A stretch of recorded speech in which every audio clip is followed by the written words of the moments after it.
ever had a personal relationship with Donald Trump? What do you mean by personal relationships? Have you socialized with him? Yes, sir.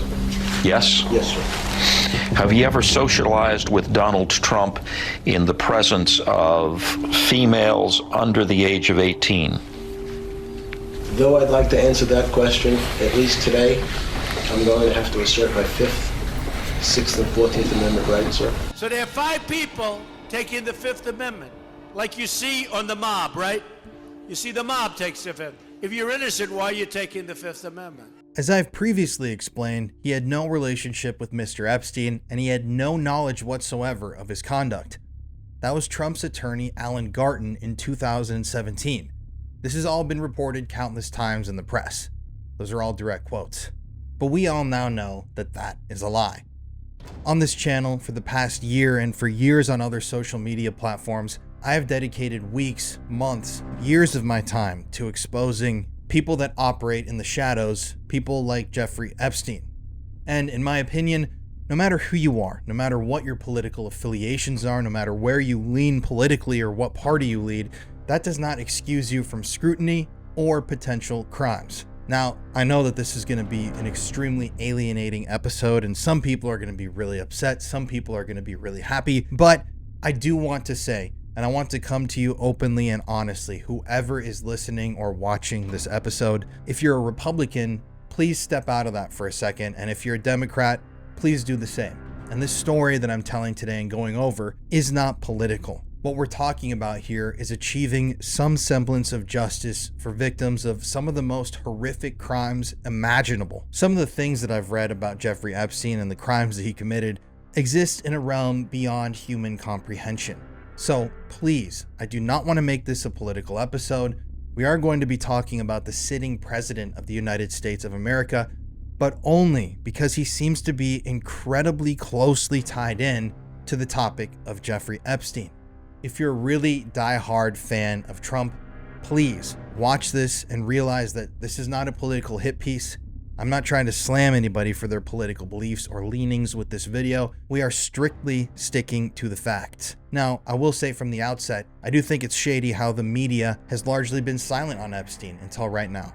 I kind of understand why there's this huge wave of coverage, because the Department of Justice and FBI essentially have come out recently and have stated that Epstein was not anybody to anybody. He was essentially just some old creep that somehow had over 1,000 victims. They've been flip-flopping back and forth with all of their messaging to the American public, and I do take issue with the fact that these stories have been brought up for years. If you go back and look on my social media, I've repeatedly been covering these stories for years, especially on TikTok. Go back in time, just skip through a bunch of my videos, and you'll see that I've never wavered in my coverage of this story. In fact, this story was the first story that I covered here on my show, The Conspiracy Files. That's how much this whole thing means to me. So this episode is not a political hit piece, but if you're arguing with someone and they tell you that that Trump is not involved with Epstein in any way, I would highly encourage you to show them this video, to send them a link and have them watch it with an open mind. Because these allegations and these things that we're going to be talking about, largely, most of them are not recent developments. These are things that were written about decades ago. These are things that were published years ago. So none of this is just being created to slander Trump's name or get him out of office or whatever people think that it's being done for. This show is going to go through all of the connections between Trump and Epstein, and we're diving deeper than we've ever dove before. And I've been on edge to release this episode. I've wanted to talk about this for a long time because I absolutely hate predators, and I hate people that prey on the innocent and the vulnerable. I hate people that prey on the youth.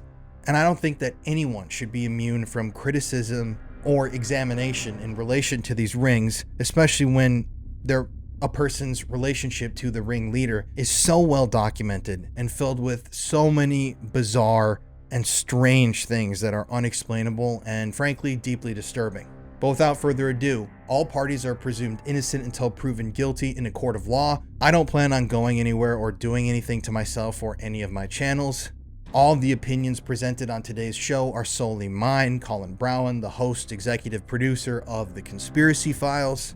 And yeah, let's get into this episode. This is going to be a bad beast of an episode. Trump and Epstein, a best friendship forged in hell.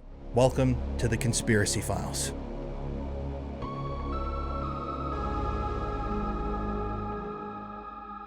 Yes, we're about to get into this. I'll make this intro very short. This channel's never been about political leanings. People have misinterpreted what I've put out as being like that. I'm just covering cases and covering them factually. So it's like people have said, many times over the years, facts don't care about your feelings. That's just what we're doing here. I'm spelling out the facts here, and I'm really hoping that people come to this episode with an open mind. Even the most die-hard MAGA Republican who exists out there, I hope that you can watch this episode and know that I'm not doing this to slander somebody or attack somebody or because I'm paid off and purchased by the Democratic elite and wealth, whatever people want to say, because I'm not. I'm just me sitting in my house, Colin Browen. This is my studio that I've built inside of my home. My bedroom's 2 doors down, and I'm doing this on my own free will and because I think that it's the right thing to do, and it's something that we need to talk about in a non-emotional, non-dramatized, completely factual manner. And this episode should serve as a long-form just documentation of this relationship and of all the things that don't make sense and are pretty disturbing that people either ignore or don't talk about or don't even know.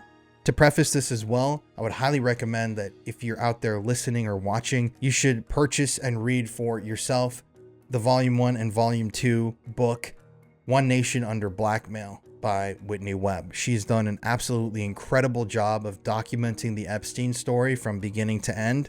And yeah, we're going to get into all of this, but please watch with an open mind. I'm not coming at anybody or attacking them for their political beliefs, but I'm hoping that by the end of this episode, you will at least have a full understanding of the story rather than a fragmented understanding that you can get from, the news media or social media.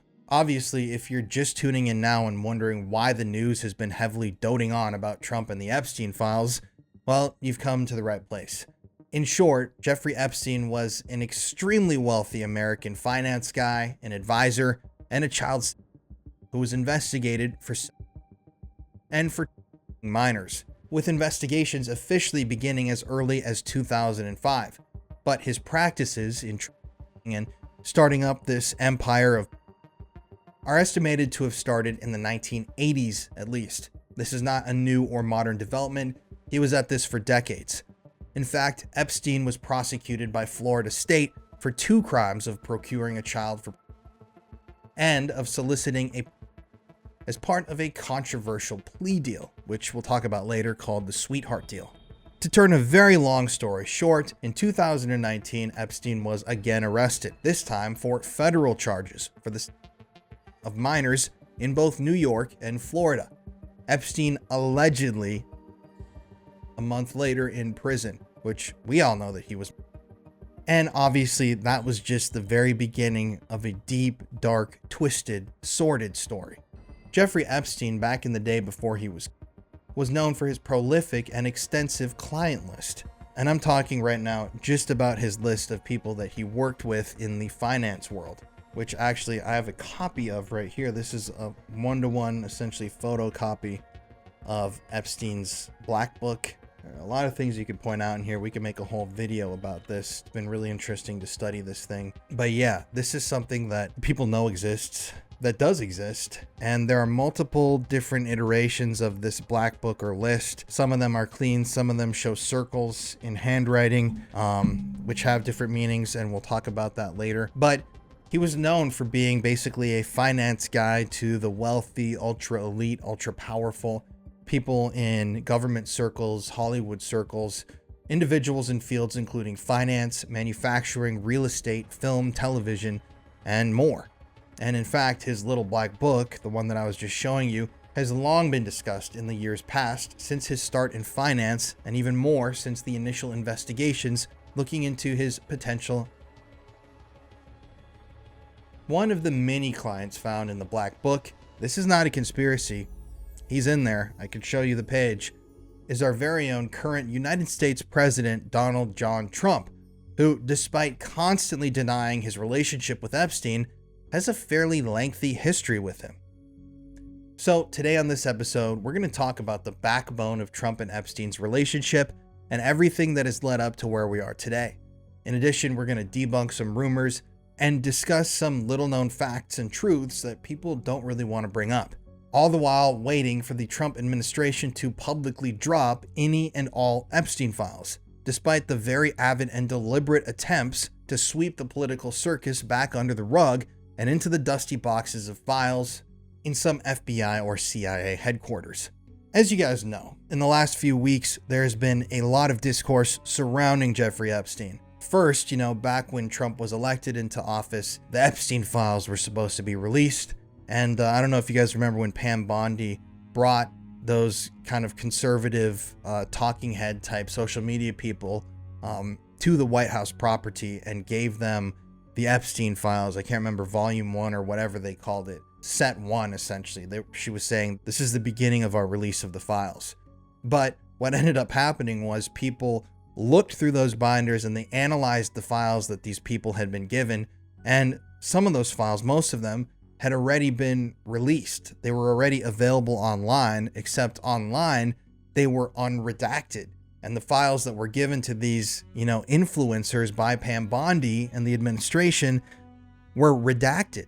So they were actually giving them files that were already out there, but even more redacted than they were available online. So giving them less truth in person than the truth that was already out there, just to make it look like they were being truthful. So that was a major red flag. And I clocked it right away, years ago, a long time ago, saying they're never going to release the files. I mean, you can find clips on my TikTok of me saying all of this from months, a year, 2 years ago, stating essentially they're never going to release this stuff because it's going to bring down both parties. This isn't just a slam on Trump and Republicans. This scandal implicates everybody. So there will be high-profile Democrats. There will be high-profile Republicans. There will be high-profile industrialists. There will be high-profile businessmen and CEOs. There will be high-profile, scientists like Stephen Hawking and high-profile celebrities deeply enmeshed in the Hollywood system. This isn't just about, Republicans are bad, Trump's an Epstein guy, and all the Republicans need to go. The system is corrupted. You want to talk about the swamp? This is the swamp. All these people have been essentially ensnared in a blackmail trap financed by foreign governments and our own government in order to collect this blackmail information on these politicians and powerful people in different industries in America so that they can be puppeteered like a marionette. If this foreign government says dance, this politician has to dance. If this foreign government says include this in a movie, this needs to be included in a movie. If our own government says you need to vote this way, they're going to vote that way. That's the very basic understanding that I personally have of the Epstein affair. There's a lot more detail and nuance to it, obviously, but I just want to state that outright, that this episode is examining closely the President of the United States' association with this guy, but I'm not excusing anybody from any political party of taking part in these things. And in fact, I've talked openly in the past about those parties, especially in my first episode about Epstein. I also went into this on my episode about the Clinton body count with Bill and Hillary Clinton and some suspicious deaths tied to people that, they were tied to Epstein.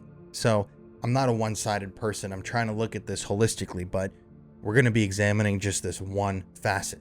And then obviously, to go down the timeline, then all of a sudden, Dan Bongino and Kash Patel state Epstein, that's it, wasn't suspicious. Completely going against, the messaging that they had put out before they were put in the administration and in charge of the agency, essentially, that is running this cover-up. And then in the last few weeks, we've seen this entire charade completely degrade, especially after the Department of Justice, FBI, released that memo stating, essentially, Epstein was innocent.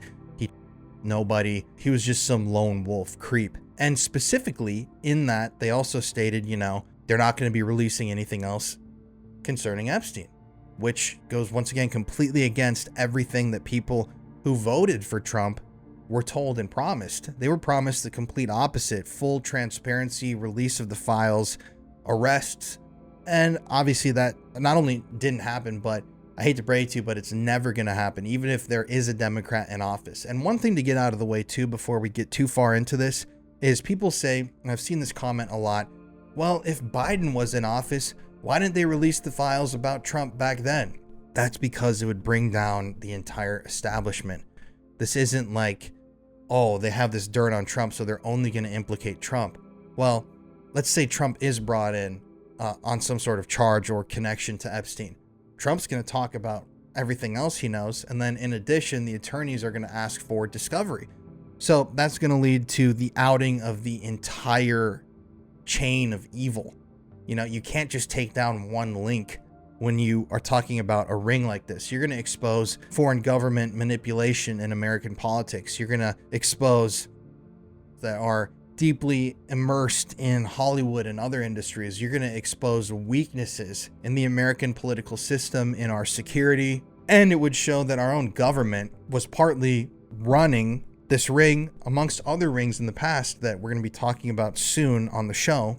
So yeah, it's just not as simple as that. There's tons of nuance here, because then you could say the same exact thing. You know, when this all happened in 2019, when Trump was president and people were talking about this, well, why wouldn't they do this to Bill Clinton? If people knew about this stuff, why wouldn't they expose this about Hillary and Bill and everybody that, you know, supposedly is involved in the files? Why wouldn't they do that back then? Why wouldn't they do it right now?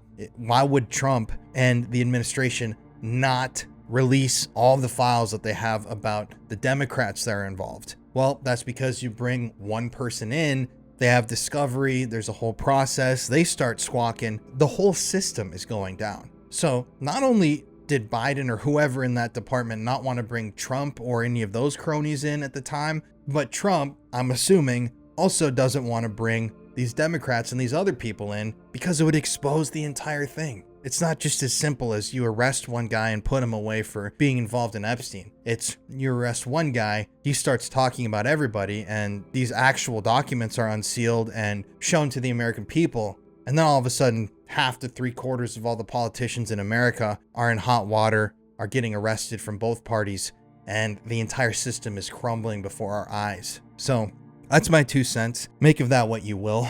But yeah, sorry for the extended intro, but let's get into this.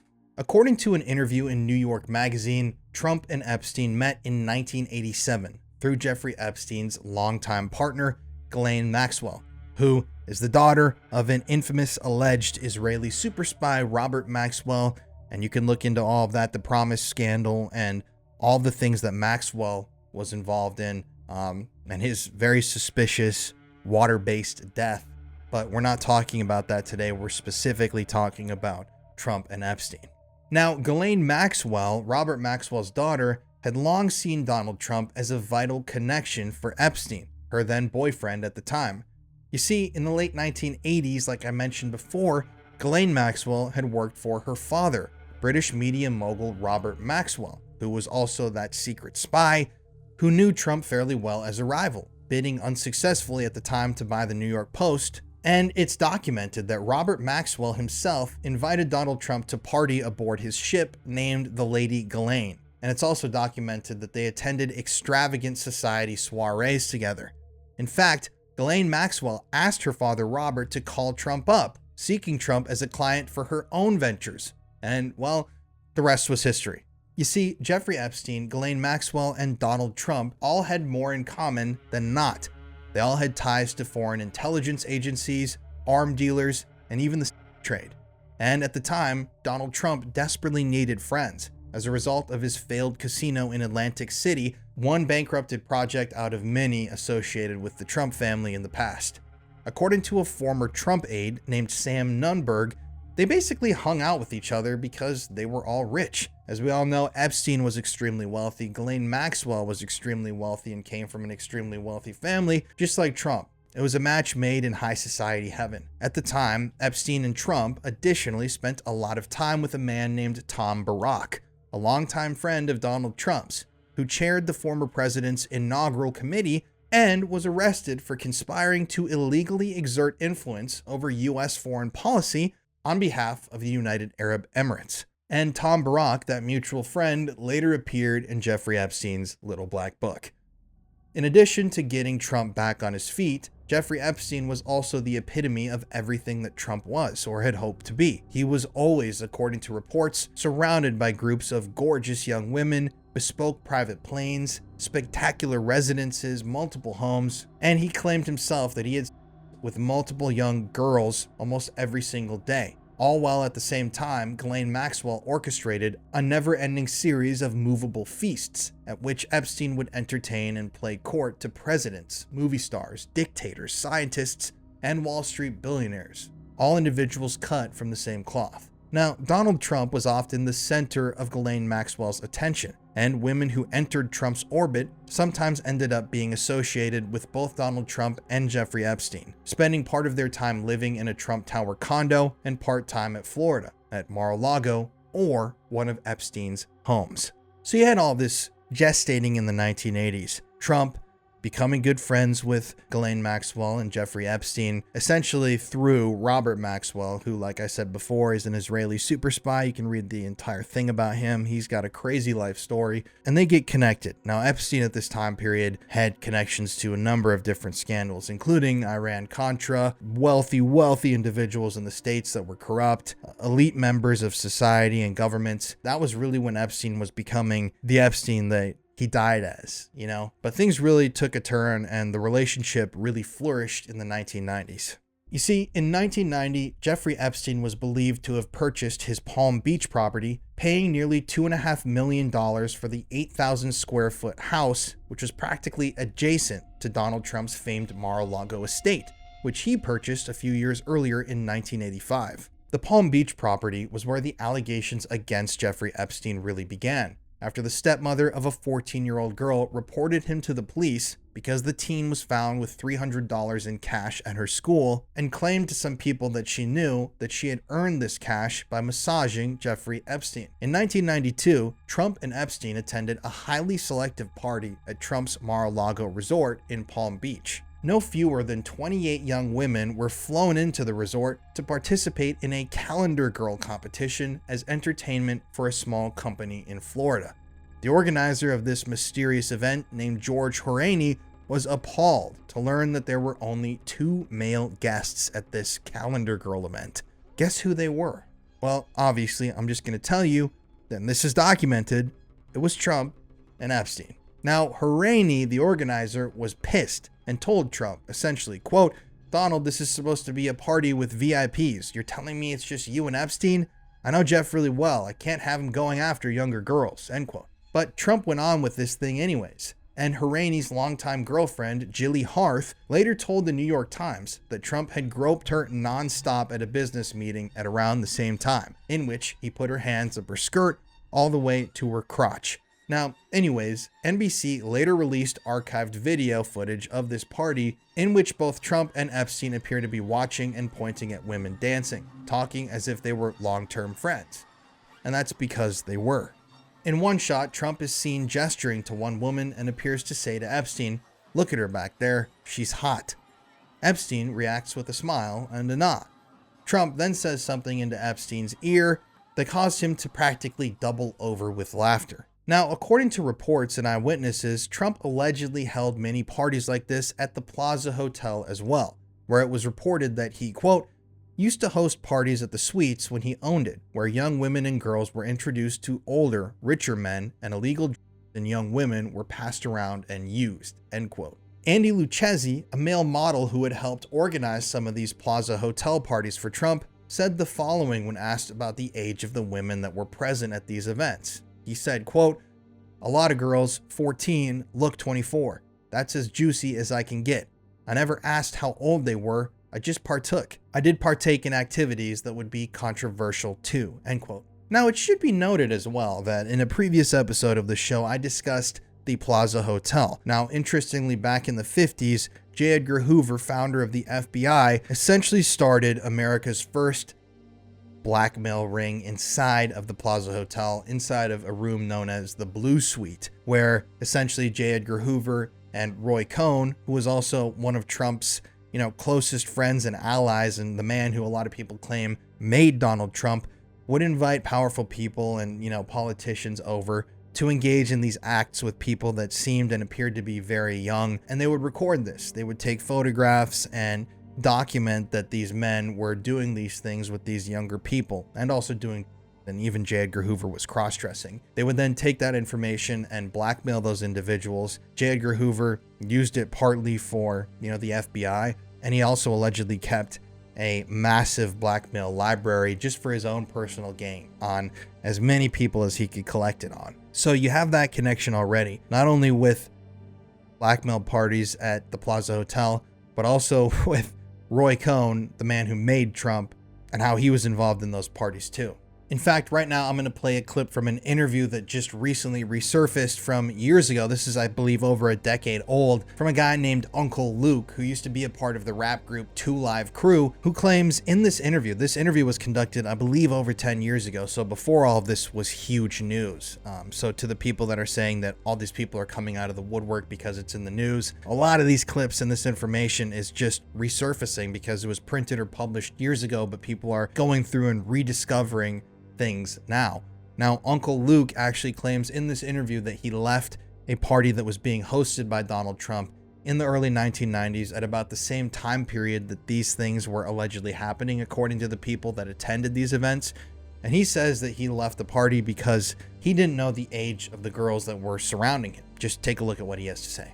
An old interview with someone who attended a Donald Trump party in the early 1990s has emerged. One of Donald Trump's celebrity friends at that time, his name is Luther Campbell. You may know him as the rap moniker Uncle Luke. He was part of the band 2 Live Crew, and he did an interview with SiriusXM about 10 years ago on a show called Make It Plain with Mark Thompson.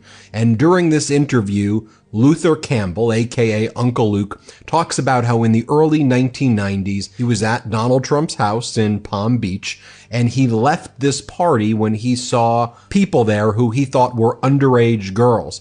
He described the scene as looking like it was from Eyes Wide Shut with Tom Cruise and Nicole Campbell. He said he saw and he had to just get out. The man took us around the house. He said, I got these women from the pageant. They're going to be there. So we went, up in Palm Beach. They sent some cars to pick us up. We got cocktails and everything. And before you know it, the rooms and everything start popping. It wasn't no DJ. It was more of, hey, get in where you fit in. Whatever room you're going to go in, you go into that room. So you say no DJ. There was no music? Or the music was piped in? No, there wasn't no music. No music. That was the interesting part about it. There wasn't no music. So women just naked in rooms with no music? When I started looking at some of these girls' faces, I was like, man, these girls don't look like they're old enough. I didn't ask nobody their age. And then all the other stuff going on, it was like, okay, I can't be up here. I got to go. If I'm going to jail, then somebody's going to extort me. I really, I don't do drugs. He didn't want to be around it. He thought that he could also be extorted if he was there. Listen to him in his own words again, talking about the event. Let's play it. The thing, let me tell you, the thing is, when you're around, I've been around a lot of models and a lot of pageant women, because that's what mostly it was. It was mostly pageant women. And a lot of these women ain't of age. So when you got a whole bunch of these women running around, whether they of age or not, it's a lot of things going on. Some women look too young. So you keep it moving. I see. So it wasn't nobody beating no women, nobody taking advantage of no women. I mean, they were all enjoying themselves. That's what they were there for. But were they old enough to be enjoying themselves? I don't know. Was there... Of course there was... I guess that's a stupid question now to ask. Okay, so I think I got you now. You're saying all this was going on and you weren't clear as to whether these were adults. Is that... I wasn't clear whether or not they were adults, and I wasn't clear whether or not, whether I wanted to be in that kind of environment where some of these other things that was going on in there. But back to the story. Now, in a Newsweek article that was published in 2024, former model Stacey Williams claimed that in 1992, she and Jeffrey Epstein met Donald Trump at a dinner in New York, before she eventually saw him again at Trump's Plaza Hotel Christmas party in December of that year, 1992. Quote, "It became very clear then that Jeff and Donald were really good friends and spent a lot of time together," end quote, Williams told Newsweek. Quote, "After that, Epstein expressed a lot of interest in me and we started dating. When Jeffrey and I would talk, he mentioned Trump frequently.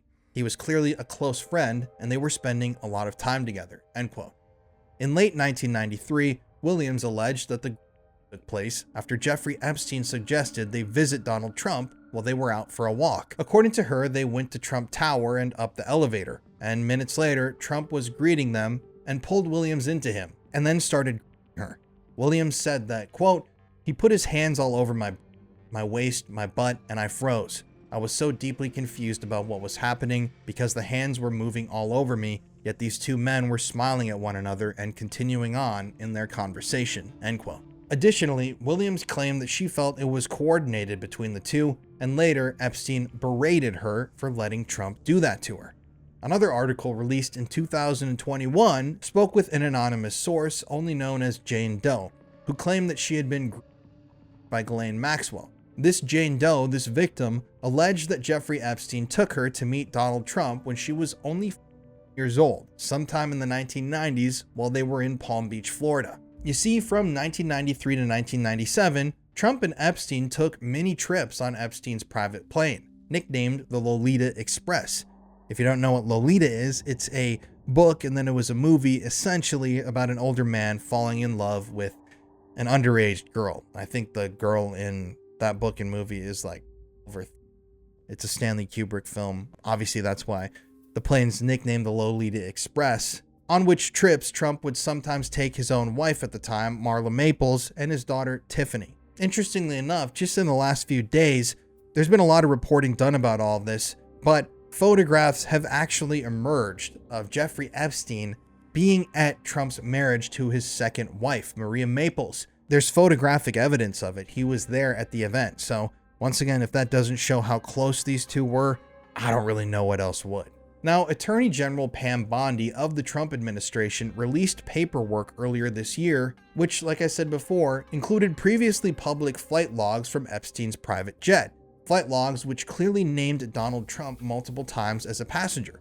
In fact, just in those logs, people saw Trump's name listed 7 different times. And we can all assume that he was listed several times more. And back to the wedding, Epstein's presence at Trump's wedding was something that people alleged had happened, but, people said there's no way that didn't happen. That's not true. But up until now, it was unconfirmed. Now it's confirmed, and you have photographic evidence of it happening. In October of 1993, high society photographer DeFeed Jones took photos at the opening of the Harley-Davidson Cafe in New York City. And once again, in those photos, Trump and Epstein can be seen together, standing right next to Trump's children. Quote, there was this guy there who struck me, the way he was looking, and he gave me his card. It said, Jeffrey Epstein, financial advisor, end quote. Jones recalled in an interview with CNN in July of 2025. Now, Jones at that event captured photos of Trump with his arm around his 2 young children as he stood directly next to Epstein leaning on a railing. 2 months later, Jones was hired to take photos of Trump's marriage to Marla Maples in 1993. Once again, Epstein's presence at that ceremony was never publicly confirmed until now. Another photo from this set captures Jeffrey Epstein at Trump's wedding smiling vivaciously in the background, his head just barely visible between other guests, shock jock Howard Stern and Robin Leach of Lifestyles of the Rich and Famous, who were all taking a group picture at the event. In 1997, Donald Trump was photographed with Ghislaine Maxwell at Ford Model's 50th anniversary party, where he seemingly ogled models throughout the evening. He also went with Jeffrey Epstein to the Victoria's Secret Angels party together in Manhattan in April 1997, where he was photographed with Belgian model Ingrid Senhuyve. Later that very year, Trump met Anuska DeGiorgio, who was 20 at the time, who ended up being flown to Epstein's homes all over the world. She claimed that, quote, Jeffrey had manipulated me, corrupted me, and end quote. That's a direct quote. In 1999, Anna Malova, Russian model and beauty pageant contestant who had met Trump in 1995 when he was still married to his second wife, flew on Epstein's plane with Trump and Epstein, Ghislaine Maxwell, and Prince Andrew from Epstein's Little St. James private island, also known as, back to the estates in Florida. Jeffrey Epstein and Trump were also documented to have attended Victoria's Secret Angels fashion show in 1999. Epstein, as it turned out, had worked for the CEO of Victoria's Secret, Lex Wessner, for several years. Additionally, throughout the 1990s, Donald Trump and Jeffrey Epstein were frequently photographed together at Trump's Palm Beach estate. And now we get into point of contention, the 2000s. In February of 2000, Trump staged a pro tennis tournament at Mar-A-Lago and appeared with Epstein, Ghislaine Maxwell, and his latest girlfriend, Melania Knauss, whom Epstein claimed to have introduced to Trump. Epstein's claim was reported eventually in the New York Times, which noted that, quote, while Mr. Trump has dismissed the relationship, Mr. Epstein, since the election, has played it up, claiming to people that he was the one who introduced Mr. Trump to his third wife, Melania Trump, though neither of the Trumps has ever mentioned Mr. Epstein playing a role in their meeting, end quote. Online threads and forums have even gone so far as to theorize that Melania herself had been a victim of Epstein's operation prior to meeting her future husband, Donald Trump. Later in the year 2000, Ghislaine Maxwell, Jeffrey Epstein, Donald Trump, and Melania were all featured in a photograph together at Mar-A-Lago. In 2002, Donald Trump was quoted telling New York Magazine about Jeffrey Epstein, stating that he's a, quote, terrific guy. He's a lot of fun to be with. It is even said that he likes beautiful women as much as I do, and many of them are on the younger side. No doubt about it, Jeffrey enjoys his social life, end quote. This quote is widely cited and now infamous. Obviously, I mean, it's just incredibly bizarre and telling. Jeffrey Epstein is underaged women. And here you have Trump in 2002, before this was like a big public thing, before Epstein's first official formal charges in Florida, saying that Epstein likes girls on the younger side. I mean, you can't make that shit up. In his 2004 book titled Trump, How to Get Rich, Donald Trump himself wrote in the book about taking a call from a man he named the mysterious Giuffre. The quote goes as follows, quote, as mysterious as Giuffre is, he's one of the few people I know who can get by on just a first name. My staff never asks for a last name in his case, which in a way puts him up there with Elvis. Not that Elvis calls in much these days, but you never know, end quote. According to the Washington Post, Trump and Epstein's relationship reportedly soured in 2004 over a business dispute involving the oceanfront Palm Beach property known as Maison de l'Amitié, or the House of Friendship, that was being sold out of a bankruptcy auction. The property, a nearly 62,000 square foot neoclassical palace, had once been owned by Les Wexner, the billionaire retailer who was super close to Epstein and played an integral part in the formation and funding of Epstein's eventual empire. And that's at least according to reports and the book One Nation Under Blackmail by Whitney Webb. I highly recommend you read that book. Now, Jeffrey Epstein had his heart set on that house owned by his close friend Les, but he planned to make at least one major renovation once he bought it. He wanted to relocate the swimming pool, and in fact, he brought Trump to the property in order to have him give him advice on how to do it. But when he was there, according to reports, Donald became interested in buying the house instead. Now, both Epstein and Trump were supposedly arguing against each other, with Donald telling the auction house allegedly to not do a deal with Epstein because he doesn't have the money, and Epstein claiming that Donald was all talk, he also doesn't have the money. Eventually, though, Trump ultimately got the property for $41.35 million, funded by questionable loans from Deutsche Bank, beating Epstein's dropout bid of $38.6 million. Now, Epstein was apoplectic and became even more enraged when Trump soon thereafter put the house up for sale for $125 million. Finally, though, Trump sold the house to Russian oligarch Dmitry Rybolovlev for a reported $96 million in 2008, never having lived there for a single day, and Epstein ultimately threatened to sue him. The deal left a bitter taste between the two old friends, and Trump later claimed that he had barred Epstein from his Mar-A-Lago estate, and the pair were, unsurprisingly, never photographed together again. Now, Trump's ex-aide named Nunberg claimed that Epstein was actually barred because Epstein had recruited a young woman who worked at Mar-A-Lago to give him massages. This was years before the Epstein investigation became public knowledge, according to the Post, and just doesn't make a whole lot of sense. I mean, it wasn't even really public knowledge at the time. This wasn't a big thing. But we do know for a fact that victim Virginia Giuffre was recruited by Ghislaine Maxwell and Epstein at Mar-A-Lago. In fact, a lot of victims of Epstein's have claimed that Mar-A-Lago for a period of time was essentially like a hunting ground for the Epstein operation, with all the young, sometimes underage women that were staffed there. It was practically just like a feeding ground. Now, in November of 2024, a phone message from Donald Trump was seized by Palm Beach police in a search of Epstein's home. It is unclear whether or not this occurred before or after the so-called real estate fallout. As the FBI investigation into Epstein started in 2005, that following year, for an article in the Times said that it was at that time that Trump was said to have begun working against Epstein, including offering legal help to some of his victims.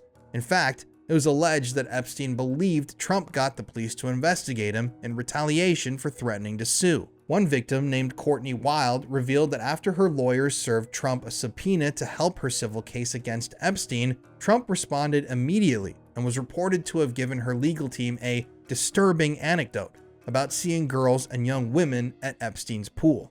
In 2008, Epstein was convicted after reaching a controversial plea deal, which I've referenced before, called the Sweetheart Deal, that granted him immunity from federal prosecution. A U.S. attorney that was handling this affair at the time, named Alexander Acosta, actually arranged for Epstein to plead guilty to state charges of soliciting. The deal consisted of Epstein serving about 13 months in prison for what we now know is probably upwards of 1,000 victims that he had victimized over the years.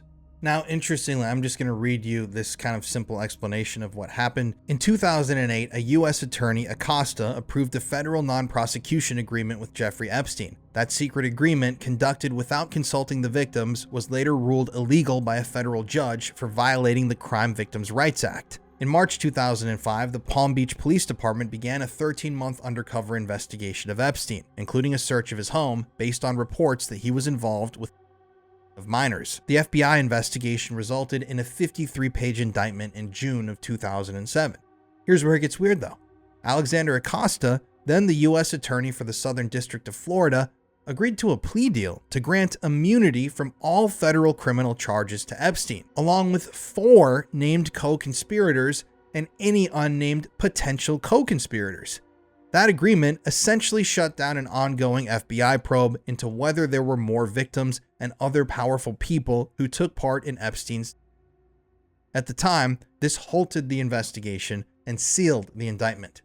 So, Acosta basically agreed to offer Epstein this sweetheart deal. Like, he has to serve a little bit of time in prison, but they're going to shut down any federal charges. The victims weren't given a chance to, testify or have their stories heard. This was actually kept secret from victims. They had no idea that this was all going on. The whole thing was completely botched. And then there's the angle that apparently Acosta was told by somebody, you need to leave Epstein alone. He's intelligence. So that's the whole thing that, really kickstarts a lot of the conspiracies here. So Alexander Acosta is a guy that let Epstein off the hook. He knew he was intelligence. He gave him the sweetest deal for all you can possibly imagine. And Alexander Acosta later served as the Labor Secretary of the United States of America, hand-selected during Donald Trump's first term as president. Not long after that event, though, in 2008, Trump began to publicly distance himself from Epstein, and he tried in the media and in interviews to downplay their connections. It was also said around this time that Jeffrey Epstein became less discreet as the keeper of Trump's secrets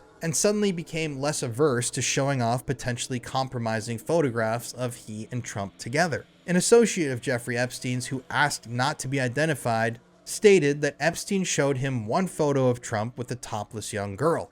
In another, the source said, Trump is with 2 young girls who are said to be laughing as they point out what appears to be a wet spot in an unfortunate location on Trump's pants. The description of the photo suggested that this was a stain, but those photographs have never been released. So we get into the 2010s now. To cue you up to this, mid to late 80s and 90s, Trump and Epstein are close buddies. They're throwing parties together with models. They're trend-setting and jetting around in the Lolita Express. All of this, they're very intertwined. Epstein's at Trump's wedding.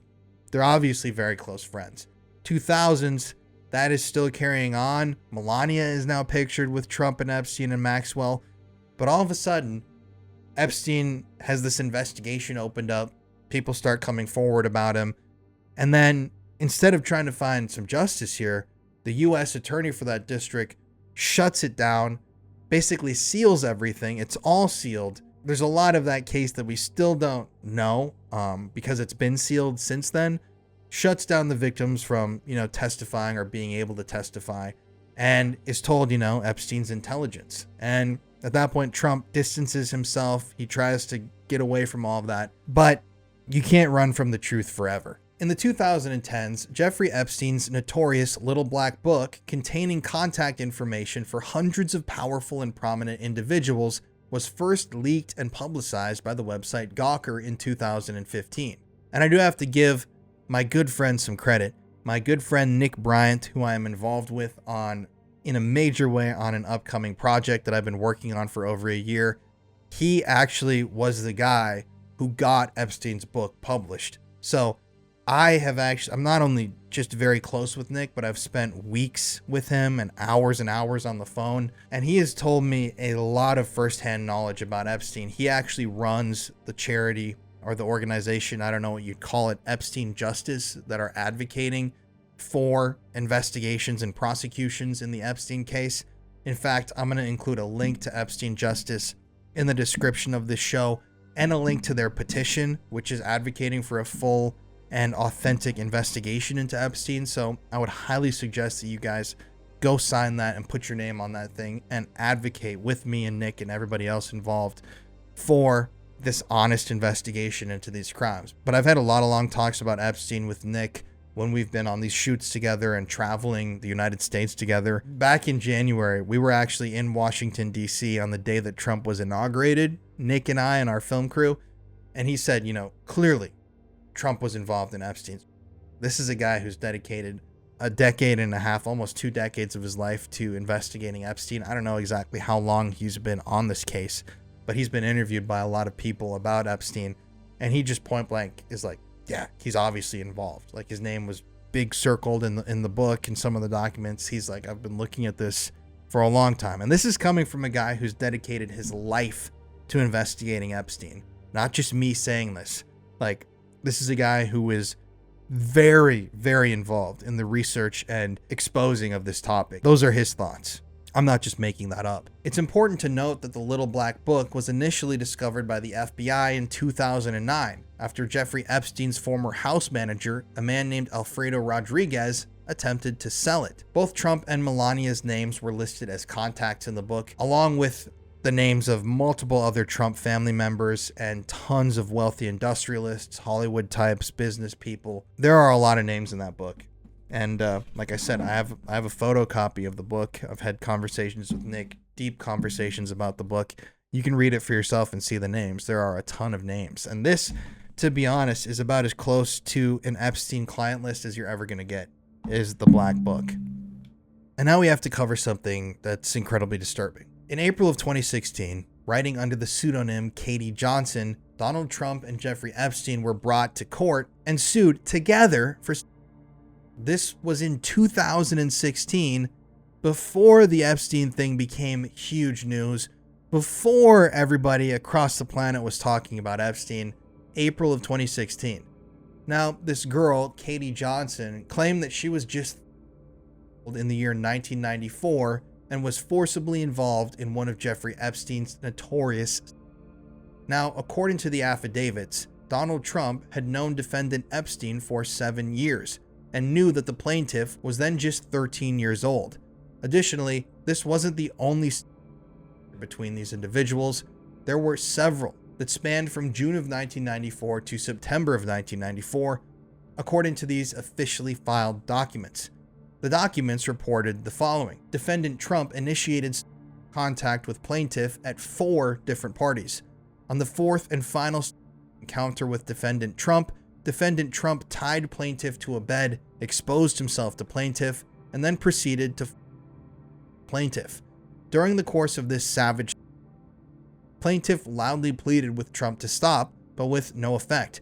Trump responded to plaintiff's pleas by violently striking plaintiff in the face with his open hand and screaming that he would do whatever he wanted.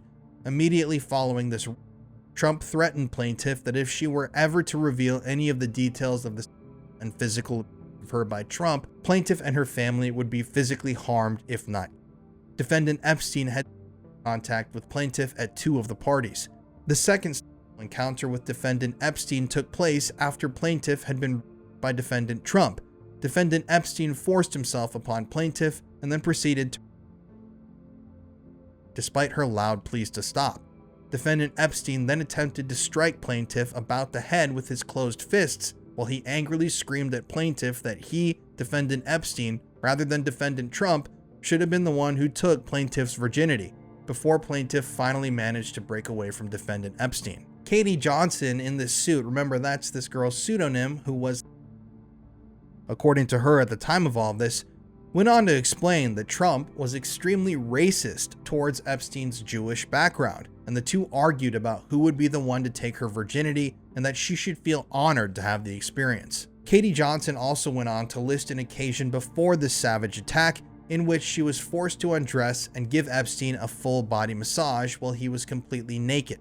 Court documents indicated that Trump was also present in the room at that time, getting his own massage from a different girl. One of the material witnesses in this case was Tiffany Doe, a former trusted employee of Jeffrey Epstein. She claimed that she was employed by Jeffrey Epstein for more than 10 years as a party planner for his underage, despite being subjected to constant terroristic threats by Epstein and Trump to never reveal the details of these underage, at which scores of teenagers and pre-teenage girls were used as by both Trump and Epstein. It is possible that if this is all true, that the entire span of time during which Trump and Epstein were friends, Trump had been attending these. However, unfortunately, Katie Johnson's case went absolutely nowhere. A federal judge dismissed the case, and then the woman dropped her lawsuit 2 different times, all in the same year. However, she reportedly has stated that she received death threats and threatening messages, and that all wrapped into this whole thing as well. In September 2016, Jeffrey Epstein was asked at a deposition if he ever socialized with Trump in the presence of girls under the age of 18.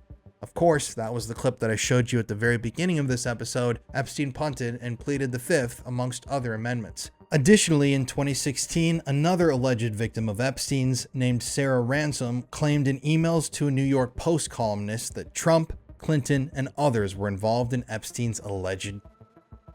However, strangely, Sarah Ransom recanted the allegations in a follow-up email to the columnist. Ransom later came forward publicly with her own accusations against Epstein when she and other victims were invited to speak at a court hearing following his death in August 2019.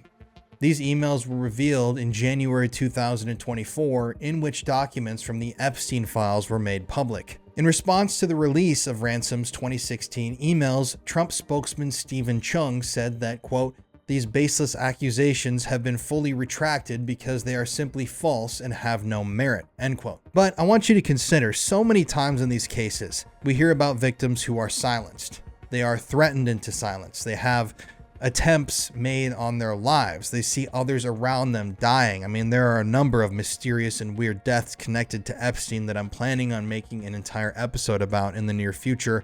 But you can understand why someone would make the accusation and then receive the phone call or the letter or the threat or the visit in person saying, you need to take this back now or you'll never be able to make another accusation again, essentially. So I don't think that that's evidence that it's false. In my mind, especially with how it tracks with all this other evidence. In 2017, in a statement to Politico, Trump Organization attorney Alan Garten said there was no connection between Donald Trump and Jeffrey Epstein, a quote that we quoted at the beginning of this episode. But then, in recent years, comes Epstein's interview with Michael Wolff. Now, this is where it gets weird. Michael Wolff is a journalist and a former Trump biographer who released tapes in November of 2024 to the Daily Beast of some of the nearly 100 hours of interviews that he himself conducted with Jeffrey Epstein in August of 2017.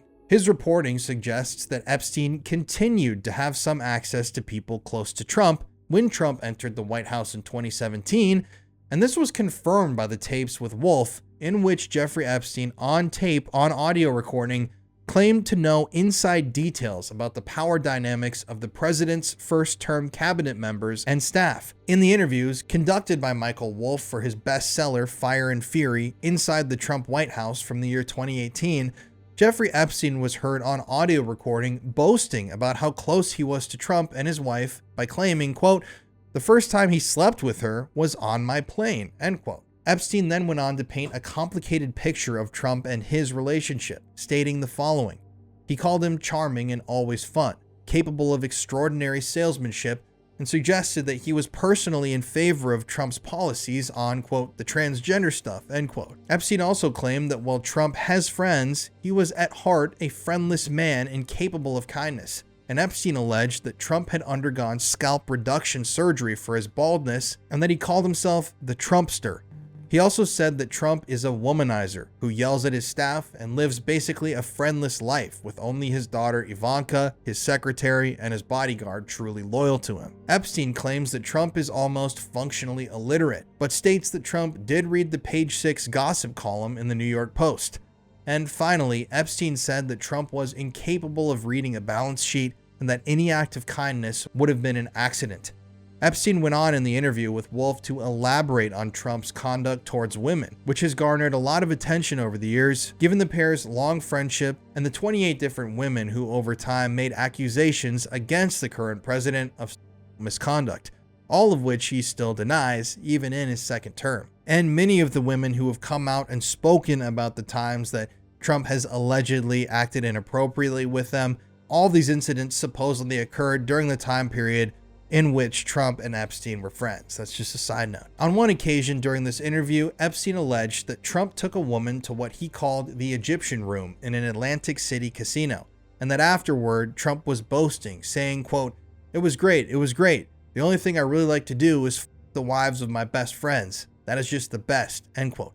Epstein claimed that he and Trump would pick up women by combining to split them from their male companions, saying, quote, "We always used to go to Atlantic City to try to find girls in the casino, and if there was a guy, I would say, I'm here to invite the guy to go out to dinner, and he'd say to the woman, let me show you the casino. And as he walked out, he put his arm around the girl's shoulder, and the bodyguard would walk up and Donald, whoosh, take the girl away," end quote. Epstein said that Trump had an elaborate scheme to procure sex with his own friends' wives. He would call the men into his Trump Tower office to ask them about their sex and offer them with beauty pageant contestants. He would do this while the wives were, unknown to their husbands, listening on speakerphone, so that he could then seduce the wives on the basis that their husbands had betrayed them. He would say, "You must have had a better than your wife, tell me about it." Or he'd say, "What's it like to do that? Do you like having sex with your wife? How often do you have sex with her?" Then, Epstein alleged, Trump would say, "You and I can go upstairs, or tomorrow, come over. There's this girl coming in from Los Angeles, part of the whatever Hawaiian Tropic contest. So come over, we can have a great time. I promise you, Michael, you know, it's just me and you. We can have a great time." Epstein added, "The whole time, your wife is with us on the phone." Then, according to Epstein, Trump would use the wives' anger to seduce them. In the interview with Michael Wolff, Epstein claimed that Trump had an affair with a politician while in the White House, but offered no proof or sourcing for the claim, and that's impossible to verify. And finally, Jeffrey Epstein offered an eyewitness account of Trump Tower and Trump's office, where he claimed that Trump had fake honors on the wall. Trump, he claimed, would yell at his personal assistant, Rona Graff, quote, "who's a loyal, perfect secretary," end quote, as well as Michael Calamari Sr., his bodyguard, and Michael Cohen, his one-time attorney, who's now Trump's mortal enemy. Epstein in this interview compared Trump to, quote, an emotionally challenged 9-year-old and said he screams and yells at Rona more than anyone else. His screaming is how he treats people. He has a tantrum, not a temper. You don't understand him, it's frightening. Once you understand him, it's sort of silly. However, Wolff related that Epstein did have a few positive things to say about Trump. He's charming in a devious way. He's charming, Epstein said. To some extent, it's a typical tragedy where he believes his own. He has delusions of grandiosity, then he takes it on board. He added that he was funny and had a self-deprecating nature, but was not vulgar. He's funny. Despite Epstein speaking of his Democratic friends, he offered praise in this interview for some aspects of Trump's time in office and said, "I think he's doing a pretty good job at certain things and he's not getting credit for it. All the transgender stuff, the bathroom stuff, giving police back their weapons." In July 2019, after Epstein was arrested and charged with minors, Trump was asked about his comments from 2002, where he was cited as saying Epstein was a terrific person.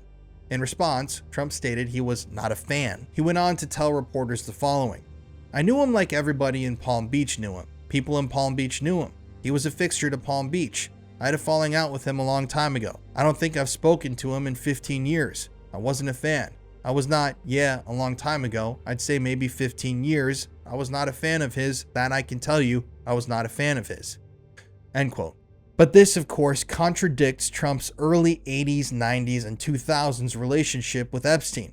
Maybe he wasn't a fan after their fallout, maybe something really did happen, but evidence certainly suggests otherwise before that the two were very close. In August 2019, while Epstein was awaiting trial on criminal charges, he allegedly in his New York jail cell. This was just a day after Politico exposed that there were, quote, "unsealed documents detailing alleged Epstein's victims' recruitment at Mar-A-Lago," end quote. An article that was posted on August 9th at 10:35 p.m. And interestingly enough, in a kind of eerie twist with the timing, Epstein died supposedly by his own hand at 6:30 a.m. the next morning. So you have reporting that there are links between Epstein and Mar-a-Lago. Could be the tip of the iceberg, that's what they were saying. We don't really know how deep this goes. And 6:30 a.m. the next morning, Epstein's dead. Less than 12 hours later. After Epstein's sudden death, Trump retweeted a post that alleged Bill Clinton was connected to Epstein's death. Then, when asked about his retweet in an interview, Trump claimed that, quote, he wanted a full investigation into Jeffrey's death. "I want a full investigation, and that's what I'm absolutely am demanding.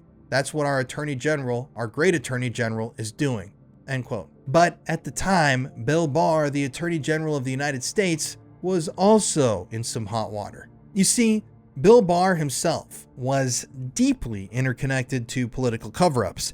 Not only was he Attorney General of the United States during the time of the Franklin scandal and the Franklin cover-up, he helped put the kibosh on all of that, and he helped seal the deal on the cover-up of that entire affair, which is like, if Epstein is blackmail 2.0, Franklin is 1.0, and he had already helped cover that stuff up in the past. Trump had also, picked Bill Barr to be the Attorney General during his presidency, and he had some weird family ties to Epstein. You see, Bill Barr's father, Bill Barr, the Attorney General of the United States, his father was named Donald Barr. And earlier in his life, in the 1970s, Donald Barr had hired Jeffrey Epstein to teach at an elite school that he was the headmaster at, despite Epstein having zero credentials. And eventually, Barr's firm even represented Epstein as a client. Also, strangely enough, Bill Barr's father, Donald, wrote an infamous novel titled Space Relations. I actually have a copy of it somewhere in this room. We could talk about that later. But that novel is basically about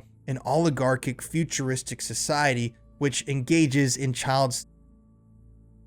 This is real. You can look this up. And he was the headmaster of a school for teenage children. And then years later, Bill Barr is overseeing essentially the investigation and the cover-up of Epstein, a man who his own father hired and, whose family represented Epstein as a client. Can't make it up. Now, pressed further on if he really believed that the Clintons had been involved in Epstein's affairs, Trump didn't shut the whole thing down. He just kind of left it open-ended. Also, in August 2019, court documentation detailed allegations by an alleged victim of Epstein that said that while she was working as a teenage locker room attendant at President Trump's Mar-a-Lago resort nearly 2 decades ago, she was recruited to give Epstein massages that often involved activity. That same documentation discussed Virginia Roberts Giuffre, who claimed that she had sex with a series of prominent men, including former politicians, at Epstein's direction. Now, Virginia Giuffre was actually working as a spa attendant at Mar-a-Lago in 2000 when she was approached, according to her, by Ghislaine Maxwell about giving massages to the wealthy investor Jeffrey Epstein. You can listen to her, and read her tell this story with all of her accounts of this. I mean, it's crazy. She was recruited by Maxwell and Epstein directly out of Trump's Mar-a-Lago resort. You have to believe all victims of Epstein, you know what I mean? Maybe not every single accusation ever made, but there's no reason to deny Virginia's credibility, especially when there's photographic evidence of some of this stuff. It should be stated, though, that Virginia's account did not include any allegation that Trump had sex with her or any other women that she saw working for Epstein. However, she did state that Donald Trump was a good friend of Jeffrey's. Also bizarre, Virginia Giuffre was hit by a bus earlier this year, according to the official quote-unquote story, after Donald Trump resumed the presidency and the Epstein files were brought back into the public eye. She was struck by a bus while crossing the street. She posted a very bizarre photo about not having much time left in this world, with a completely bruised face and body. Deep, you could tell she had been damaged. Shortly afterwards, she allegedly, very convenient that Virginia Giuffre, who was recruited out of Mar-A-Lago, according to her, by Maxwell and Epstein, who were using the property as a hunting ground for underage girls they could recruit into their operation. Very convenient that she dies just before the FBI suddenly announces that there's no more connections with Epstein that they need to talk about or investigate. It's almost like she was taken out so that when this all was brought up, she couldn't be referenced or interviewed or interrogated or brought into the investigation, or that she could be called, crazy or whatever they want to say. Oh, well, she chose the easy way out and she ended herself, so why would we believe anything she says? When you look through a different lens, you start seeing all these stories differently, and her death and the timing of her death and the timing of what's happening right now become factors in why people believe she was. But now we have to get into the more present day. So in August of 2020, during the thick of his re-election campaign, Donald Trump himself suggested that Epstein may have been while in federal custody. The comments went against the findings of his own then Attorney General Bill Barr and the New York City medical examiner, who had obviously ruled the death a self-unaliving. During an interview with Axios reporter Jonathan Swan, Trump was asked about Ghislaine Maxwell, who at the time of this interview had also just been arrested. Quote, her boyfriend died in jail and people are still trying to figure out how did it happen. Was he? And I do wish her well. I'm not looking for anything bad for her, end quote. So that's fucking insane. That is something that needs to be brought up and addressed more. So you have not only the comments about Epstein, but you have Donald Trump saying he wishes Ghislaine Maxwell well. And I know that this point has been beaten to death, but it's so bizarre that it makes no sense. He wishes her well. I'm not looking for anything bad for her. And I've heard people say, well, he was friends with her. Clearly, he used to be close with her and they were good friends and blah, blah, blah. This is a woman accused of sex.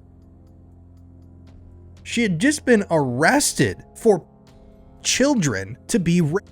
If my friend was arrested for this and for facilitating of these children by older men, I for sure would not be saying, oh, I wish Dan well. I hope nothing bad happens to him. I'm not looking for anything bad for him. I wish him well. I'd say, that guy, no comment. What a piece of shit. It's all these little pieces that are so fucking bizarre. People just ignore. I mean, it's so bizarre. Then in August of 2023, during an interview with Tucker Carlson, Trump was pressed further on the issue of Epstein's death when Tucker asked him if Trump thought he had really unalived himself. Trump responded with, oh, sure, it's possible.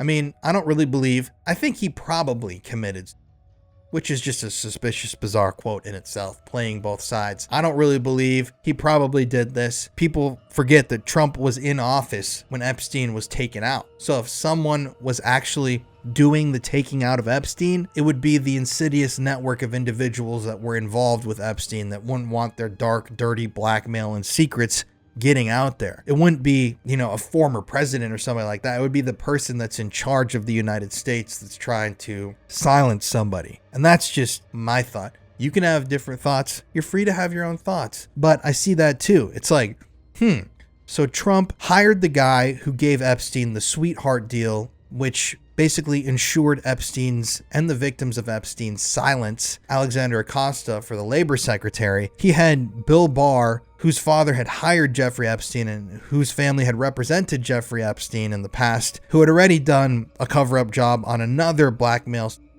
cover-up as the Attorney General. There were a lot of people that had connections to Epstein in the past that were in the Trump administration, and yet people still don't think that in any way he was involved. But in 2024, as we all know, during his presidential campaign, Trump ran on a promise to the people to release the Epstein files if he was reelected, which indicated a willingness, or a perceived willingness, to make them public. The pledge amongst his followers gained traction, and all of a sudden people began talking about releasing the list, the hidden client list. In fact, a Fox News clip with Rachel Campos Duffy went viral and was discussed by Trump's own account, the Trump War Room, a clip taken from an interview in which Trump claimed that he would declassify not only the Epstein files, but 9/11 and JFK as well. Trump in this clip went on to say in the exchange with Campos Duffy, quote, "I don't know about Epstein so much as I do the others. Certainly about the way he died. It'd be interesting to out what happened there because that was a weird situation and the cameras didn't happen to be working, etc., etc. But yeah, I'd go a long way toward that one," end quote. Interesting though, you should see some of these clips, but when they ask if Trump's going to release JFK, he's like, oh yeah. They're asking him if he's going to do whatever files.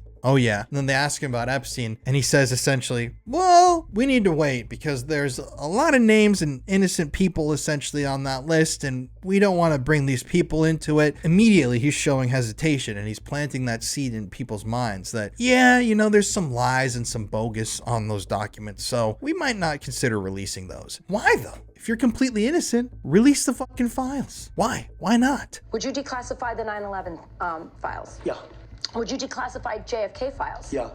Would you, I did a lot of it. Would you declassify the Epstein files? Yeah, I would. All right. I guess I would. I think that less so because, you know, you don't know. You don't want to affect people's lives if it's phony stuff in there. In August of 2024, Trump was on the campaign trail when his plane experienced mechanical issues and he had to divert to an airport in Montana. And bizarrely enough, the plane that Trump used as a replacement was allegedly one of the planes that Jeffrey Epstein owned and was quickly rebranded as a Trump 2024 replacement. They then went on to use this former allegedly Epstein plane for several different campaign stops. Some people on Reddit claim that this plane was bought out by an aviation company after Epstein's death, so it was possible that the Trump campaign team didn't know. But the owner of the aviation company was apparently a huge Trump supporter. It seems a little unlikely that they didn't know that this plane had previously been owned by Jeffrey Epstein. I mean, you can't make this shit up. Just think of how many planes there are, especially for someone as powerful with as much reach and power as Trump. And he somehow ends up again on Jeffrey Epstein's plane. In September of 2024, in a podcast with podcaster Lex Friedman, Donald Trump made a firmer pledge to release the files, which he talked about in this clip. Not involved. I never went to his island, fortunately. But a lot of people did. Why do you think so many smart, powerful people allowed him to get so close? He was a good salesman. He was, was a hale and hearty type of guy. He had some nice assets that he'd throw around, like islands. But a lot of big people went to that island. But fortunately, I was not one of them. It's just very strange for a lot of people that the list of clients that went to the island has not been made public. Yeah, it's very interesting, isn't it? Probably will be, by the way. Probably. So if you're able to, you'll be... Yeah, I'd certainly take a look at it. Now, Kennedy's interesting because it's so many years ago. You know, they do that for danger, too, because, endangers certain people, et cetera, et cetera. So Kennedy is very different from the Epstein thing. But yeah, I'd be inclined to do the Epstein. I'd have no problem with it.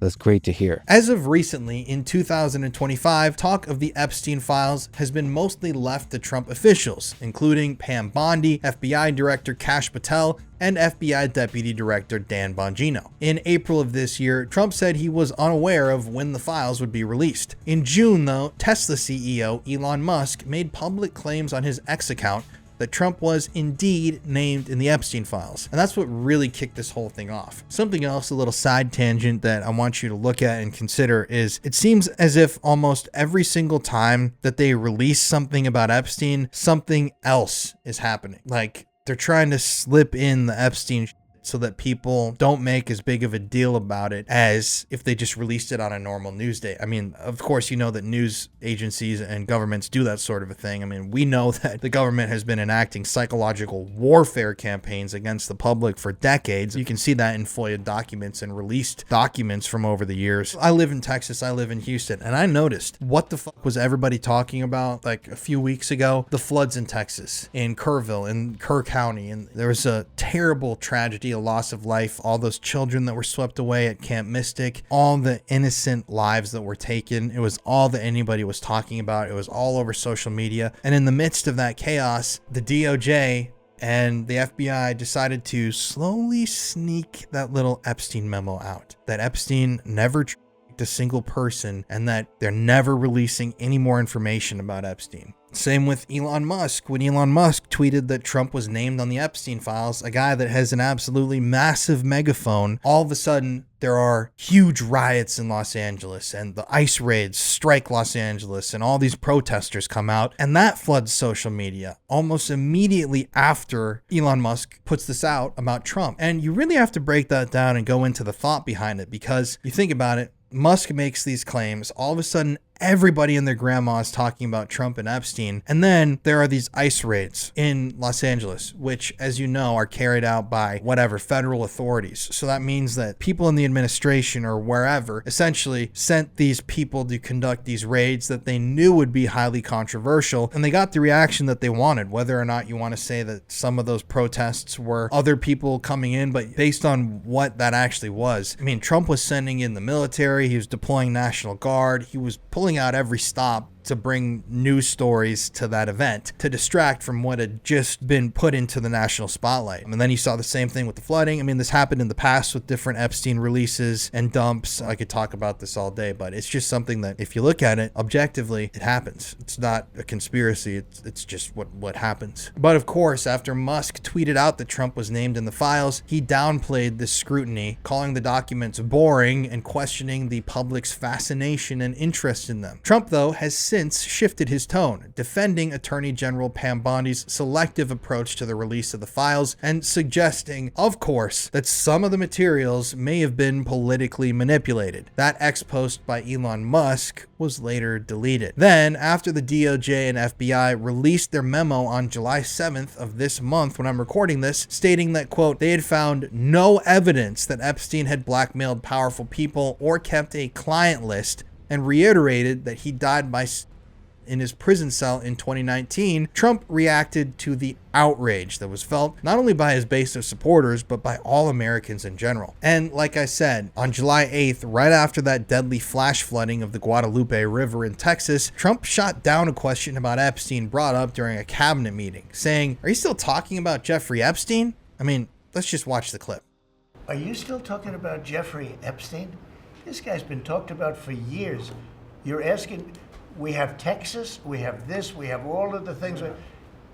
And are people still talking about this guy, this creep?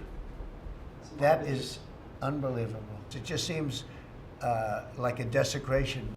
On July 12th, Trump took to Truth Social, his social media network, to defend Pam Bondi in a lengthy post in which he said that his administration and supporters should prioritize their focus elsewhere. On July 15th, 3 days later, Trump said that Pam Bondi should release whatever she thinks is credible about Epstein. And later that day, he said he didn't understand the interest and that, quote, I think really only pretty bad people, including fake news, want to keep something like that going, end quote. On July 17th, just a few days ago, the Wall Street Journal published an article claiming that Ghislaine Maxwell had a leather-bound album made for Jeffrey Epstein's 50th birthday right before he was first arrested in 2003. The book was said to be filled with letters from Jeffrey Epstein's friends, and the Wall Street Journal found that Trump wrote one of those letters. According to their reporting, the letter with Trump's name on it allegedly contained a hand-drawn outline of a naked woman in which Donald Trump's signature was her pubic hair. And this letter related an imaginary conversation with the two that read as follows. There must be more to life than having everything. Donald, yes, there is, but I won't tell you what it is. Jeffrey, Nor will I, since I also know what it is. Donald, we have certain things in common, Jeffrey. Jeffrey, yes we do, come to think of it. Donald, enigmas never age. Have you noticed that? Jeffrey, as a matter of fact, it was clear to me the last time I saw you. Donald, a pal is a wonderful thing. Happy birthday, and may every day be another wonderful secret. Now, of course, as we all know, as this always happens, Trump claimed that he didn't draw this letter sent to Epstein because, as he said,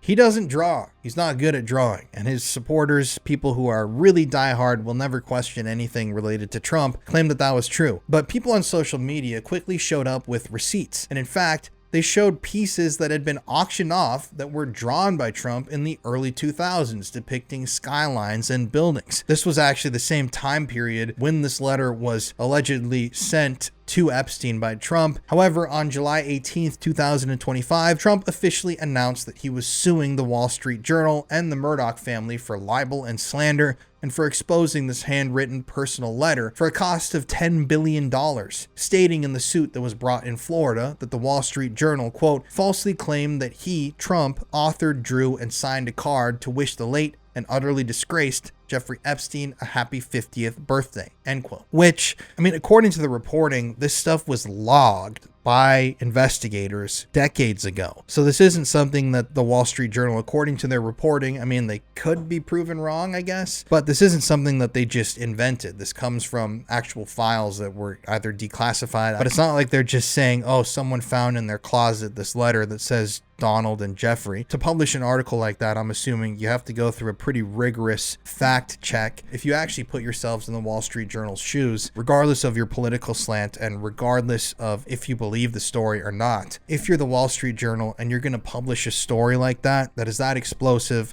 about a sitting president who is known to be incredibly litigious, you have to, unless they're the dumbest people on earth, you have to verify stuff before you put it out into the world. I mean, this is a news organization that's been operating for decades, and they had to have known a lawsuit would be brought, a lot of money would be at stake. So I'm assuming that the source had to be vetted incredibly strongly. And that's just my 2 cents. You know, you could have your own thoughts about the media and who's lying and who's not lying. But just as a principle, if you remove yourself from the politics of the situation, you have to at least think about the fact that a story like that has to be vetted. I'm assuming. We're going to see how that plays out, I guess. The White House press secretary, Caroline Leavitt, was asked by reporters shortly afterwards during a press conference about the files, in which she responded by saying Trump followed through on his promise. Just take a look at this clip. Thank you, Caroline. There's been a lot of discussion about the Epstein files and the president's comments yesterday calling it a hoax. Can you clarify which part of the Epstein hoax is the hoax part? The president is referring to the fact that Democrats have now seized on this as if they ever wanted transparency when it comes to Jeffrey Epstein, which is an asinine suggestion for any Democrat to make. The Democrats had control of this building, the White House, for 4 years, and they didn't do a dang thing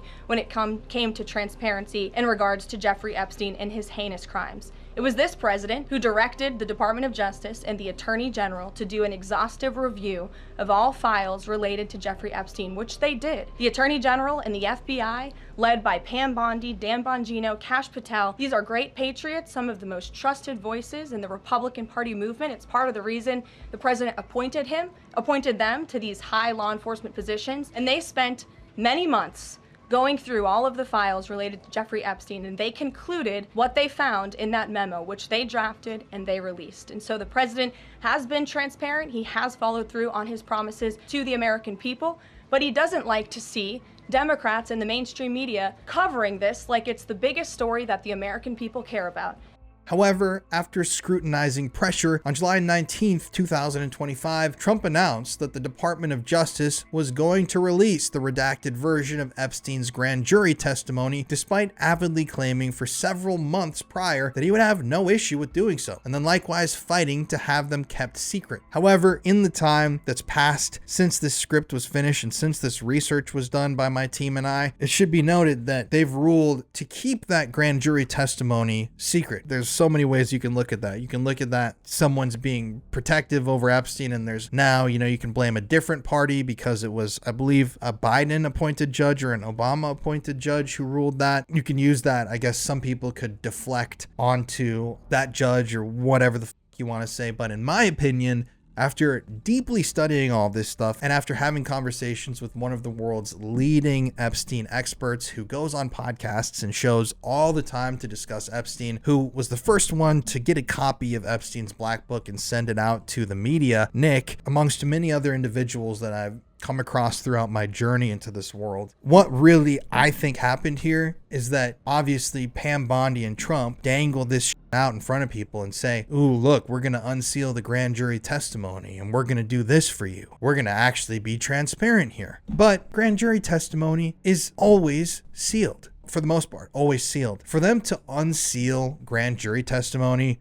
is like a huge deal. Like, it has to be the biggest of biggest deals. And that would set a precedent that grand jury testimony in the future would not be sealed and that there would be a potential for them to unseal it. So like the judge is essentially saying, if you unseal this testimony, it's going to just open the floodgates, and any other testimony with, minimal to maximal amounts of pressure could then be forced to be unsealed, which would compromise the entire concept of it. So what I think, and if you're asking me personally, I think that Bondi and Trump knew that this would be the decision, so that now they can say, oh, look, we tried to give you guys this testimony, but they wouldn't let us. We tried to be transparent. They just wouldn't do it. When in reality, there are thousands, if not tens of thousands of documents that I'm sure they still have possession of that they could put out tomorrow that would give a ton of clarity into Epstein. But obviously that's not happening. And if you want to be honest and get into the nitty gritty of what I think is a big thing here is people assume that there is evidence that exists of Epstein. There are going to be these holy grail documents that expose the exact cabal of evil individuals that were involved in Epstein's empire. But I just don't see that as being true or even a possibility. When you're dealing with someone like Epstein and this organization that he was essentially the figurehead of, you're dealing with a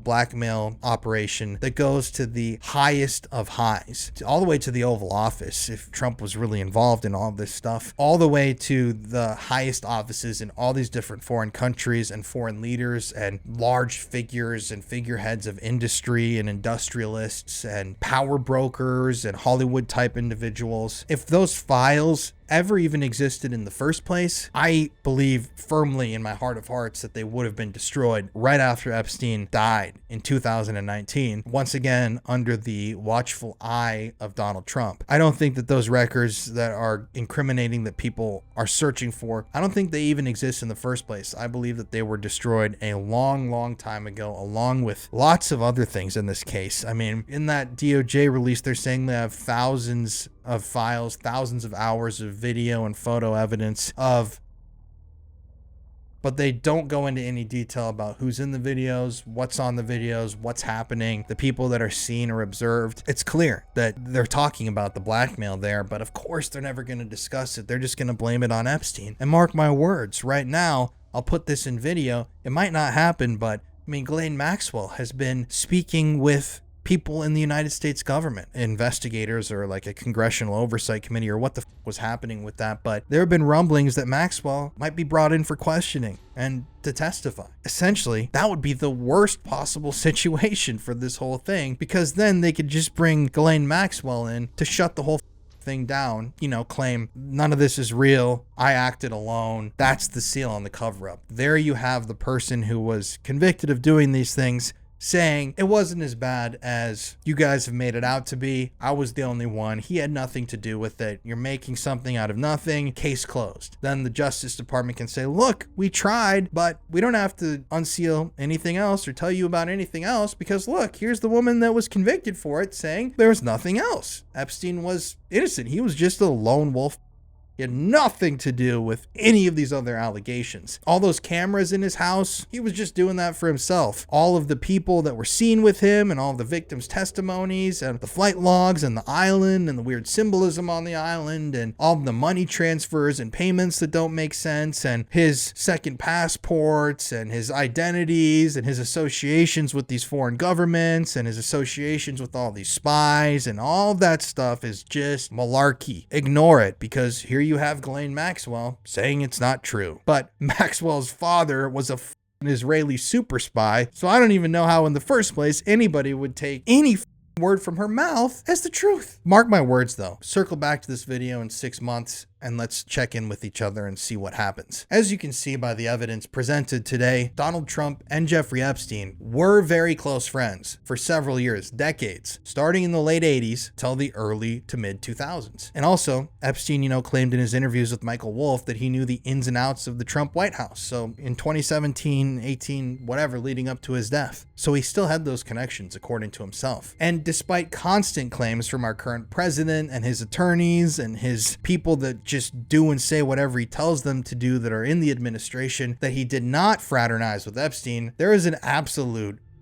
ton of written, photo, and video evidence that shows otherwise. And while it may be certainly true that Epstein and Trump did have a significant falling out in or around 2004, there's still plenty of potential that the two certainly crossed paths up until Epstein's death in 2019, due to the many connections that they had in common. Epstein certainly had a heavy criminal background, particularly with charges of.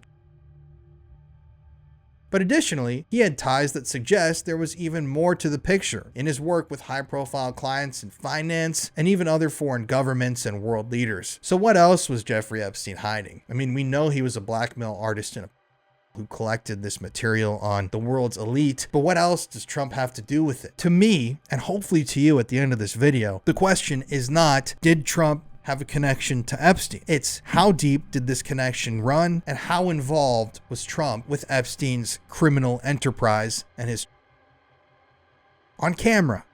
I guess that only time and hopefully released documentation, transparency, and honesty will tell. As you've noticed today, there's been no discussion of policies. There's been no discussion of politics. There's been no discussion anything other than Trump's own relationship with Jeffrey Epstein. And I think, like I just said, as you can tell, there's so much there. And this is just what we publicly know. Guys, these are people that operate on the global stage. These aren't people that record podcasts in their spare bedroom at their home in Houston. This isn't Joe Schmo in Idaho who's Googling this and has a little dossier on his computer of FOIA'd files. This isn't Janice in Maryland who's read a couple of news articles and who's made up their mind about the Epstein thing. These are people that operate fundamentally on a whole different plane than you or I. These aren't people that go to work at McDonald's and come home at the end of the day. These aren't people that are out in the oil fields risking their lives every single day on the job. These aren't nurses who come home from work to see their family and kids and cook dinner and eat dinner and watch a TV show and go to bed and wake up and repeat. These are people that fundamentally shape the way that our world works, that have power that is virtually unmatched across the entire planet. So if they want to cover something up, it's going to be covered up. If they want 1,000 files to go away, those files are going to go away. As an anecdote, it's like the North Fox Island story with Frank Sheldon that I've talked about on the show before. People tried to access FOIA documents from Frank Sheldon and,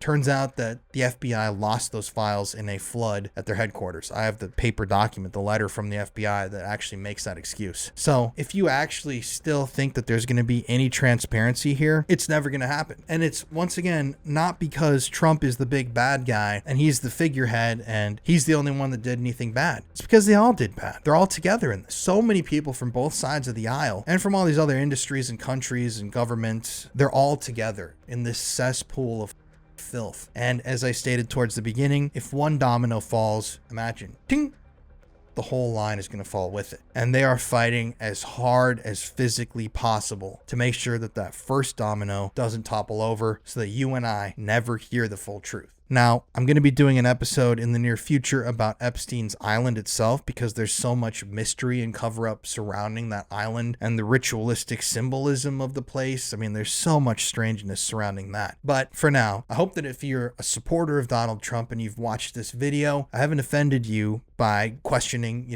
any part of who you are or what you, believe in, and that you have objectively watched this video and seen the evidence that I'm talking about. And I hope that if you're a liberal democratic person, you've watched this too with an open mind and thought it isn't just Trump, it is Clinton too, and it's all the cronies and the people on both sides that are heavily involved. It's not just one person. There is just so much coverage right now about this because someone that was so closely tied into this is the president of the United States, and they're actively trying to cover this up right before our very eyes. It's just insanity. All right, so it's just a few days after I recorded what you just saw. I'm putting this in at the very end because there are developments happening very rapidly. One story that's emerged that's really interesting is that Mark Epstein, Jeffrey Epstein's older brother, is publicly refuting the claims made by the White House that Trump never visited Epstein's office. Obviously, we all know that he was there, but I'm going to read you. This is a bit of reporting from The Hill. The title of this article is Epstein Brother White House Claim Blatant Lie by Ashley Fields. That's just another blatant lie, the older Epstein said during a Tuesday appearance on CNN's Aaron Burnett Out Front, because he was there. People that worked for Jeffrey in his office, they could testify that they saw Trump in Jeffrey's office on numerous occasions. He continued, so for him to say he wasn't there, all I can say is that's just another lie. That's incredibly bizarre. There's actually a lot that you can look into about Mark Epstein, Jeffrey's brother, things that he's said and done over the years that we might look into in another episode of the show later on down the line. But I predicted it just a short while ago when I recorded that first bit. Now Ghislaine Maxwell is in the news because not only has she been granted limited immunity to talk to the Department of Justice, but her attorney is now saying that she wants a pardon and she's having secret meetings that are shrouded in secrecy with the Justice Department. This is some reporting from NBC News.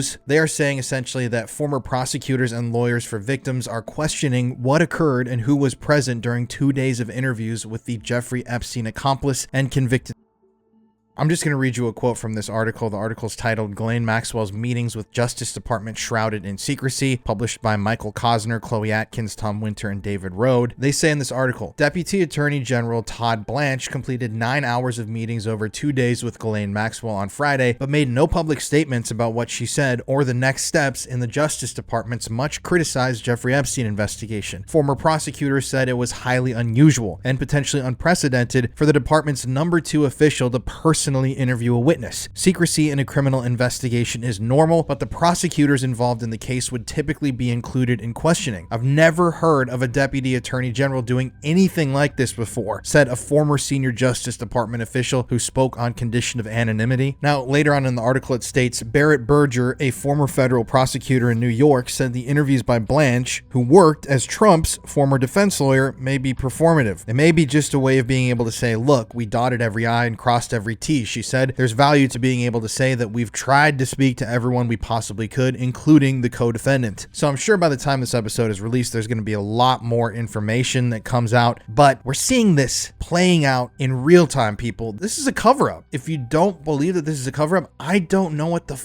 to tell you. This is just insanity. And I predicted it a few days ago. Just watch, guys. I'm going to put this episode out as soon as possible. Just wait and see what happens with Maxwell and the DOJ and what they use her for. Because essentially right now she is a chess piece on a playing board and they're trying to move her into position to essentially knock out the king. And that's it. Once the king's dead, the cover-up's complete and we go back to that Department of Justice memo. Also, it should be stated here that people like Mike Pence, Trump's former vice president, he's come out and stated, we need to release the files. It's about time. I think the time has come for the administration to release all of the files regarding Jeffrey Epstein's investigation and prosecution.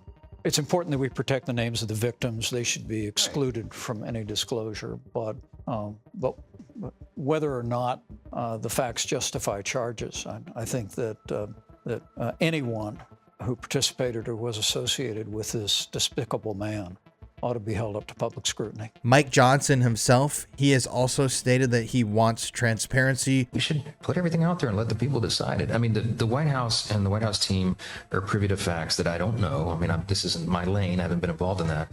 But I agree with the sentiment that we need to put it out there. And obviously it's not just Republicans. And I want to reiterate that this episode is not an attack on people out there who consider themselves to be conservative or Republican. This should serve as an eye-opening message to everybody that both sides are just as corrupt. In the next few weeks, I'm going to do more episodes about Bill Clinton's relationship with Epstein, which is even more tenuous and honestly, in my opinion, much darker. I mean, there's way more substantial evidence that Clinton was involved in the side of Epstein than Trump. This is mind-blowing. I'm sorry there was no video here. I'm not at home right now. I just wanted to include this because I feel like it's important to the story. And let's get back to the episode. This has been a way longer episode than I anticipated it would be. I guess I just had a lot to say. I know some people are going to absolutely hate this. Other people are going to love it. But if you liked what I had to say, please stick around because my entire channel is essentially dedicated to exposing these sick that run these rings, people that have gotten away with other cover-ups and government mind experimentation and just the things that they don't want you to know.